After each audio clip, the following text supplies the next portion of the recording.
Christmas specials. The gang's all here. They have all rights, privileges, faxes, and every other thing to talk. They can say whatever they want.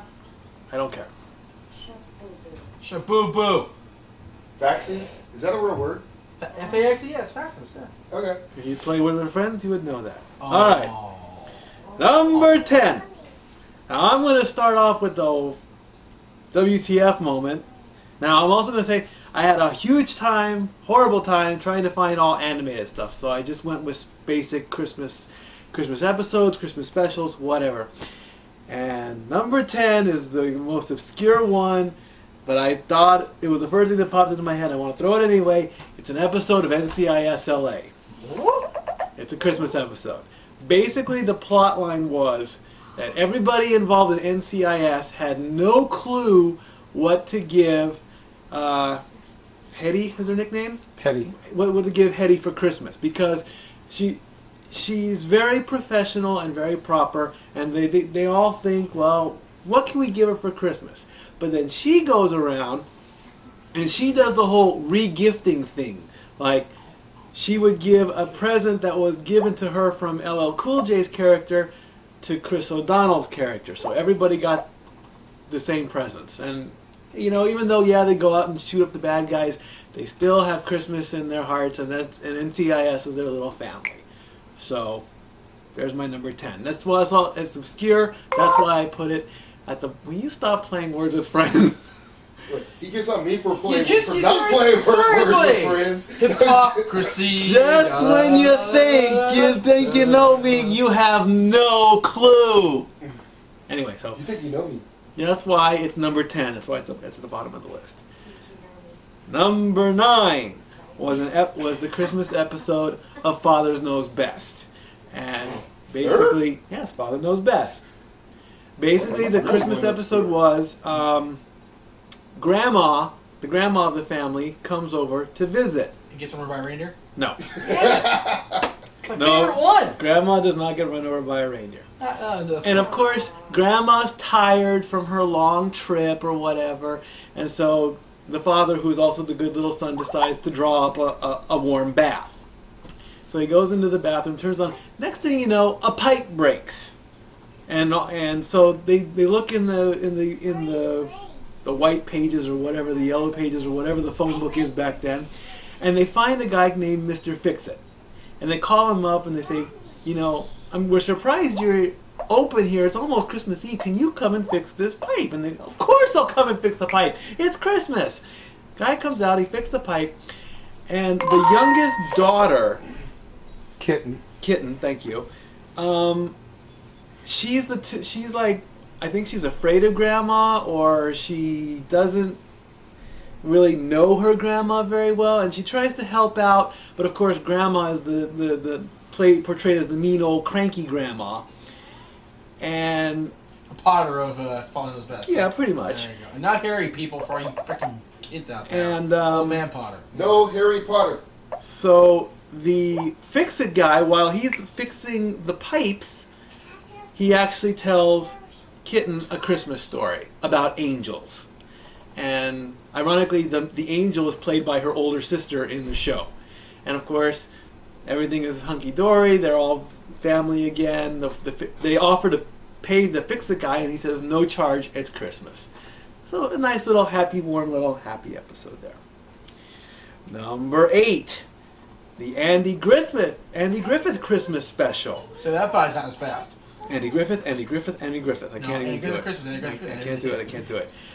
Basically, if I remember that episode correctly, the thing that I loved the most was Andy brought out his guitar and played in the jail, and there's this one mean old cranky cratchety type who ironically also he was on I Love Lucy. He played the sheriff in the Ernie Ford episode in Tennessee. He played, remember him? Yeah. Ernie Ford. Yeah.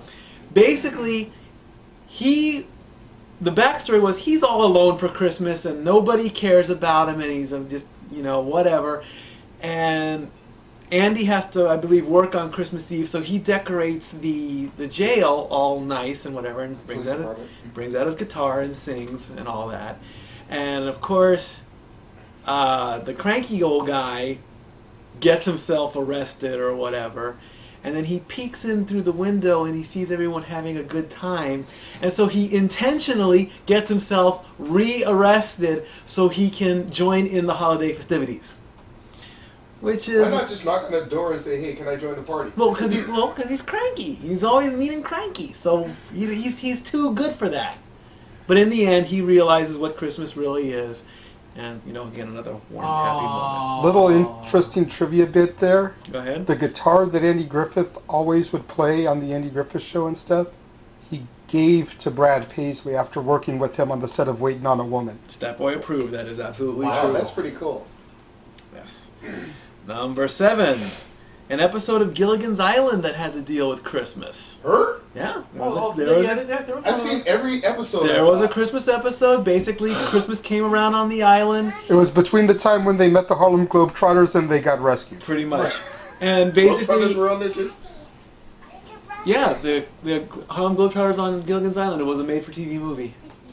Oh, okay. Well, I gotta look that up. But the story with Gilligan's Island was, you know, they're still on the island. They've decorated, but they just can't get into the holiday spirit because they're marooned on this island.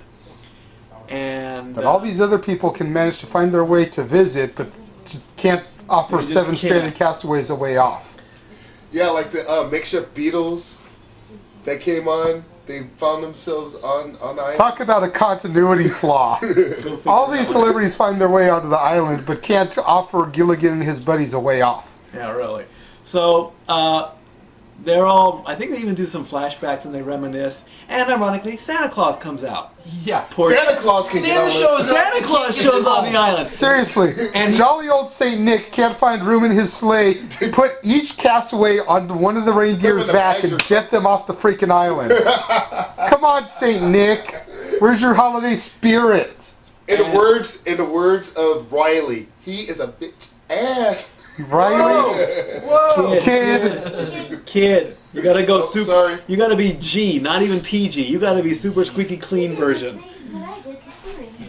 But Santa Claus shows up, and of course Santa Claus was portrayed by Alan Hale Jr., Skipper. Those are for Wayne. But of course the castaways are there, and it's like, well, Santa, you know, what have we got to be merry about? Well, you've got yourselves, ho ho ho. And then of course Santa Claus leaves, and then here comes the Skipper, and it's like, well, wait a minute, it wasn't. Oh, it was Santa Claus, and then, you know, another happy, warm moment. Number 6, animated, finally, and that's How the Grinch Stole Christmas, the Dr. Seuss version. Yes, Boris Karloff as the narrator. And as the Grinch. And as the Grinch, and the song, You're a Mean One, Mr. Grinch. Boris Karloff did not sing that. That's Thurl Ravenscroft, a Disney alumni. Still, it's a great song. You know the 8th. He's the man who sings Grim Grinning Ghosts in the Haunted Mansion. Right. I don't know who recorded this song, but I heard it on a heavy metal station once, and it was a heavy metal band that remade that song. It was rocked. Awesome. Very awesome. And my favorite part of the whole thing is when the Grinch finally turns good, and he's got the sack of toys, and the sleigh's just about to go over, and with all his might, when his heart finally goes, and he's just lifting this thing up with 2 hands, and he's got this big old, legitimate, happy smile, not the mean, nasty one that with that devilish smile, the cynical one.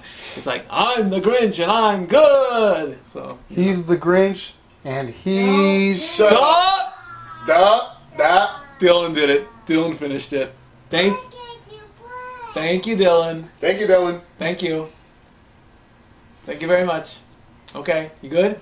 I have trained my little buddy well. All right. Gillen is not Gilligan. Number 5. I could totally be the skipper, though. I actually was a skipper in Florida. Long story. Go ahead, Mikey. Number 5. I'm marking out to my company the Disney Very Merry Christmas Parade. They show it every year. They tape it.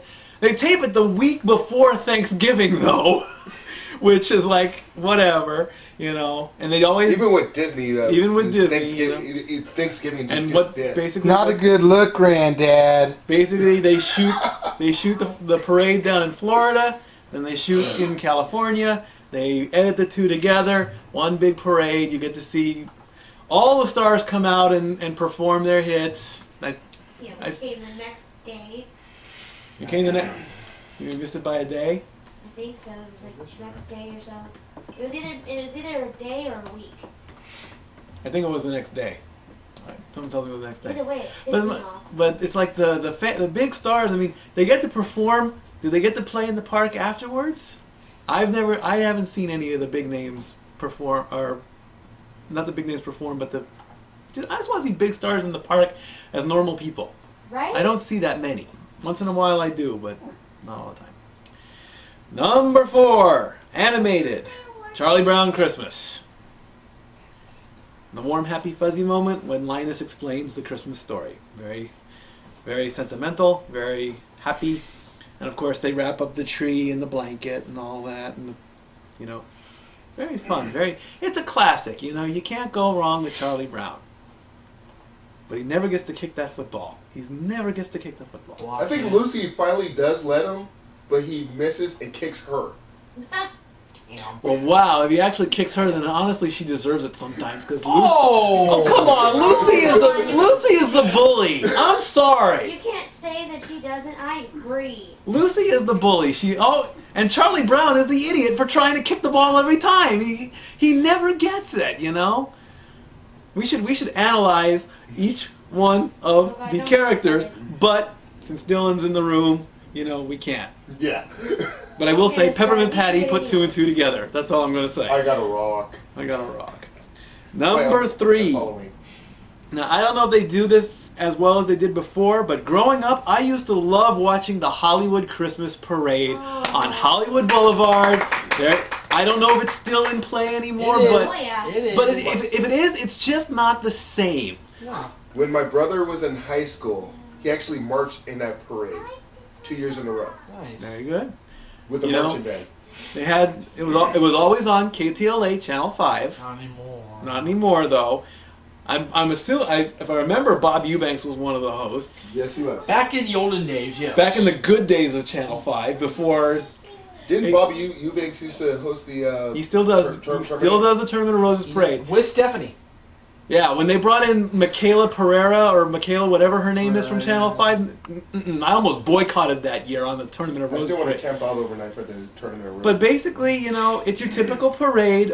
Not as many floats, but, you know, people in classic cars, you know, they have the microphones like, "Hi Bob, Merry Christmas," you know, and all that. And then, of course, the end was always brought with Santa Claus, and he was always brought out by the Long Beach Junior Municipal Band. And they would always play "Here Comes Santa Claus." And that's how, when you heard that song coming, you knew Santa Claus was coming. The kids all were happy. And that's not true, because as we saw on December 10th, Jingle Bell Rock is Santa Claus's official entrance theme. That's right. He's bringing. Oh, okay, fine, whatever. But yeah, the Hollywood Christmas Parade, like I say, it's lost its luster, but it still holds dear. Number 2, gotta stay with Disney, and of course go with Mickey's Christmas Carol. I cannot. Thank you. I cannot. If it's on, I'll sit down. I'll stop everything, you know. And it's pretty much, I think, the only version of Christmas Carol where the ghost of Christmas Yet to Come talks. The best part I like about that movie, it sums up the entire 90-minute story in like 45 minutes. Less, 30 minutes. Okay. They go through it quick. They you know, it's like, here's Scrooge, here's Mickey, here's, you know, they just go right through it. So, can't go wrong with Mickey's Christmas Carol. "Tonight, Ebenezer, you'll be visited by 3 ghosts," says Goofy. Scrooge. Ouch! And here we go with the number 1 Christmas special, without a doubt, hands down, number 1, I Love Lucy Christmas special. Yay! And I liked it even better because it did get colorized. But now hold on, it went back and forth. It went color during the Christmas scenes and black and white during the flashbacks. Boo. Oh, come on. basically the story, you know, everyone's getting ready for Christmas. Fred comes in with the tree. Here we go again, talking about Fred again. Because in every episode, Fred Mertz has been coming up. He comes in but with at least it's not Miracle on 34th Street this time. Oh, shut up. He comes in with the tree. Everyone's happy, and Lucy says, "You know, Fred, it looks like one side of the tree is off. Go ahead and get a saw." So he starts cutting on one side. Well, now the other side needs to be cut off. Even out the other side, he cuts off another one. They go back and forth, and while they're flashbacking to their favorite moments, Fred keeps working. He keeps working, and he keeps working, and he keeps working. Eventually, the tree is bare. Does he keep working? He keeps working. Alright. The tree is bare. So now they just got a stump. So now we have to go and get another tree. Fred comes in with another tree. Lucy tries to start the whole thing over again, but it's like, no, the tree is fine. Then all the toys get put out. Little Ricky comes out. He sees his drum set and his toys and all that. And in the kitchen, I believe everyone's dressed up like Santa Claus. And so they all come out singing. I think they all come out singing Jingle Bells. And they all come out and they walk around the tree. And while they're singing, they notice that another Santa Claus has magically appeared. And Lucy turns over to Ricky and pulls his beard. Ricky pulls Lucy's beard. Fred pulls Ethel's beard. Ethel pulls Fred's beard. Lucy turns over to the Santa in the middle. Oh, the beard is real. And then, thanks to the magic of television, Santa disappears. They come together. They look into the camera with odd looks on their faces and say, "Merry Christmas, everybody." Oh, that's you know? So, uh-oh. Renegade Excuse just me, finished I it. have an email from the anonymous Raw GM. He's fired. You have John That Laurinaitis now. storyline is over. There it is. Ain't the Whoa! Whoa! The kid! The kid! So there you go. Top 10 Christmas specials. If I've left any out, go ahead and put them in the comment box, alright? There's more to come. Stay tuned to the channel, because who knows what episode is coming up next. Even I don't know. Might be mine, might be somebody else's. Can I throw out an honorable mention? Go ahead. The Happy Days episode where Howard was so adamant on having a family Christmas and they finally invite Fonzie because they realized he had no place to go for Christmas Day. Happy Days episode by Double A. There you go.